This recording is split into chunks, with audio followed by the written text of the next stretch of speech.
안녕하세요. 반갑습니다. 젤리파파입니다. 여러분들이 연말정산 때 세금 환급 잘 받고 계시나요? 혹시 놓치는 것은 없나요?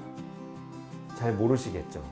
그래서 오늘은요, 제가 소득공제와 세액공제로 140만 원 이상 받는 방법을 소개를 해드릴 텐데, 결론부터 말씀을 드리면요, 대한민국 직장인이라면 누구나 연말정산이라는 것을 하게 되는데요, 이때 소득공제와 세액공제 금융상품을 가입하고 있다면 추가적으로 세금 환급을 더 받을 수가 있습니다. 현재 2019년 기준으로 공제 혜택을 받을 수 있는 금융상품은 대략 5가지 정도가 되고요, 이 상품들의 특징이나 장단점 그리고 활용법 등을 디테일하게 설명을 드리면 영상이 너무 길어지니까 이번 영상에서는 전체 상품을 가볍게 정리를 해드리고요, 각각의 상품들의 디테일한 내용은 별도의 영상을 통해서 올리도록 하겠습니다. 그러니까 구독과 좋아요, 알림 부탁드리고요.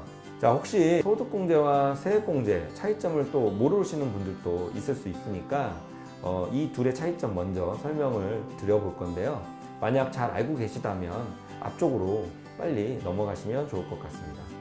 자, 원래 세금이라는 것은 연소득을 기준으로 납부를 하게 되죠. 그런데 만약 소득공제 금융상품을 가입하고 계시다면 공제를 통해서 연소득을 깎을 수가 있습니다. 그래서 덩달아서 세금까지도 더 낮아지게 되는데요, 이걸 바로 소득공제라고 하고요. 여기서 또 세액공제 금융상품을 가입하고 있다면 이번에는 결정된 세금에서 할인을 또 받을 수가 있기 때문에 결론적으로 소득공제와 세액공제 금융상품을 통해서 돈도 모으고 세금도 절약할 수 있게 되는 것이죠. 이렇게 합법적으로 세금을 돌려받을 수 있는데도 나만 몰라서 나만 돌려받지 못하면 굉장히 억울하겠죠. 그러니까 나머지 뒤에 영상도 끝까지 시청하셔서 이렇게 억울한 일이 없도록 한번 체크하시면 좋을 것 같습니다. 자, 그럼 순서대로 소득공제 상품부터 설명을 드려보도록 하겠습니다. 소득공제가 가능한 상품으로는요, 주택청약종합저축과 코스닥 벤처펀드라는 것이 있는데요, 주택청약종합저축을 가입하게 되면 연간 240만 원까지 소득공제의 대상이 되는데요, 이 240만 원을 모두 공제해 주는 것이 아니라 여기에 40%, 즉 960만 원이 소득에서 공제가 되는 것입니다. 자, 예를 들어서 연봉 5천만 원 이하의 근로자가 주택청약종합저축에 월 20만 원씩, 그러니까 연으로 240만 원을 모두 납부했다면 240만 원의 40%, 즉 96만 원이 소득공제의 대상이 되고요, 여기서 세율 16.5%를 곱하게 되면 약 16만 원 정도의 절세 혜택을 받아볼 수가 있어요. 그런데 주택청약종합저축에 가입했다고 해서 모두 소득공제를 해주는 것은 아니고요, 총 급여액이 7천만 원 이하의 근로자가 무주택 세대주여야만 소득공제 혜택이 가능한데요, 대부분 총급여 7천만 원 이하의 무주택 근로자까지는 해당이 되는데 세대주가 아니라서 공제가 안 되는 경우 굉장히 많거든요. 이런 경우에는 세대 분리를 해야 되는데요, 그래서 세대 분리 방법과 그리고 장단점, 그리고 더불어서 이 상품의 중도 해지 시 받게 되는 불이익 등과 함께 좀 더 세부적인 내용을 별도의 영상으로 또 올려드리도록 하겠습니다. 자, 그리고 소득공제가 되는 금융상품으로 코스닥 벤처펀드라는 것이 있다고 말씀드렸죠. 이 펀드는 펀드 재산의 50% 이상을 벤처기업 또는 코스닥 시장에 상장된 중소, 중견기업의 주식에 투자하는 펀드로 2018년 4월 달에 출시가 됐고요, 2020년도 연말까지 가입이 가능한 상품입니다. 최대 3천만 원까지 가입할 수가 있는데요, 납입금액의 10%를 소득공제 혜택을 볼 수 있습니다. 연봉이 5천만 원 이하의 근로자가 만약 이 펀드에 3천만 원을 일시에 납부를 했다면 여기에 10%, 납부금액의 10%, 즉 300만 원이 소득에서 공제가 되고요, 그렇게 되면 300만 원 곱하기 세율 16.5% 해서 49만 5천 원 정도의 절세 효과를 볼 수 있습니다. 물론 이 정도의 금액을 펀드에 일반 직장인이 가입한다는 것은 정말 쉽지는 않겠죠. 그렇기 때문에 이 상품은 고액 연봉자 분들께서 본인들의 소득 구간을 줄이거나 또는 세금을 줄이기 위해서 활용하기에 딱 좋은 상품이라고 할 수 있습니다. 자, 이제부터는요, 세액공제 관련한 금융상품인데요. 세액공제가 되는 금융상품으로는 대표적인 것이 연금저축계좌가 있고요. 그 다음에 IRP 개인형 퇴직연금이 있고, 그 다음에 보장성 보험이 있습니다. 자, 연금저축계좌는요, 기본적으로 5년 이상 납부를 해야 되고요. 그 다음에 55세 이후에 연금으로 수령할 수 있는 상품인데요. 연간 총 납부 금액 중에서 400만 원까지만 세액공제 혜택을 받을 수가 있고요. 만약 총 급여가 5,500만 원 이하의 근로자라면 16.5%의 절세 효과를 볼 수가 있고요. 만약 총 급여액이 5천만 원 이상이고요. 그 다음에 1억 2천만 원 이하의 근로자라면 16.5%가 아니라 13.2%로 약간 낮은 절세 효과를 볼 수가 있습니다.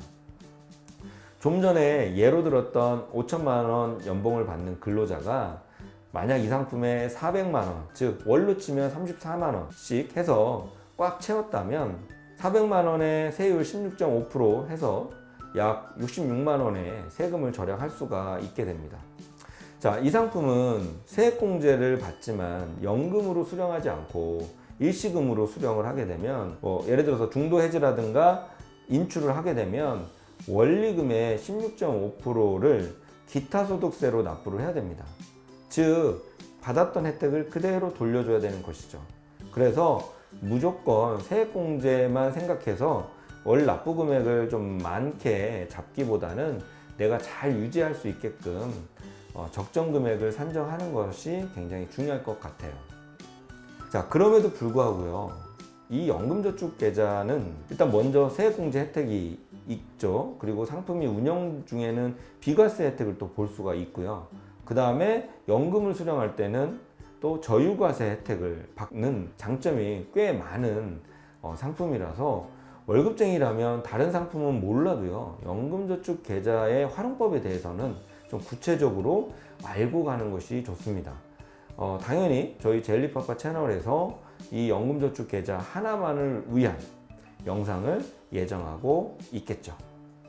자, 그리고요, 연금저축계좌와 비슷한 아까 IRP 퇴직연금이라는 상품이 있다고 말씀을 드렸는데, 이 상품은 근무하는 회사의 퇴직연금과는 별도로 개인이 특정 금융상품을 방문해서 가입을 하는 상품인데요. 세액공제 한도가 연금저축계좌와 합산해서 무려 700만 원까지 가능합니다.